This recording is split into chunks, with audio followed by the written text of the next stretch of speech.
எங்க இருக்கீங்கன்னா நான் வந்துட்டேன். இப்ப என்ன ஆஃபர் பாத்தீங்கன்னா நம்ம தர ஆஃபர் எங்கேயுமே 32 இன்ச் காம்போ என்ன பாத்தீங்கன்னா 32 ஆண்ட்ராய்டு இன்ச் டிவி 2G ப்ராப்ள டிவி ஐபிஎஸ் டிவி ஒண்ணு ஒரு ஸ்டெபிலைசர் ஒரு ஸ்டாண்ட் ஒரு கெட்டில் ஒரு பிளாஸ்க் ஒரு குக்கர் 3 லிட்டர் குக்கர் ஒண்ணு மல்டி சோனி ஹோம் தியேட்டர் ஒண்ணு ஒரு டேபிள் ஃபேன் சீலிங் ஃபேன் இது எல்லாமே சேர்த்து உங்களுக்காக வெறும் 11,500 ரூபாய்க்கு தரேன்.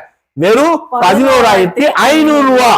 வெறும் 11,000. இது எல்லா பொருளும் தனித்தனியா வாங்கினா ஒரு 22,000 வரும். நான் கொடுக்குற ரேட்டு வெறும் 11,500. இது எல்லாமே எல்லா ஊருக்கும் கொரியர் ஃபெசிலிட்டி இருக்கு. ஸ்கிரீன்ல தெரிய நம்பர் கால் பண்ணுங்க. வாங்க இந்த காம்போ வாங்கிட்டு போங்க.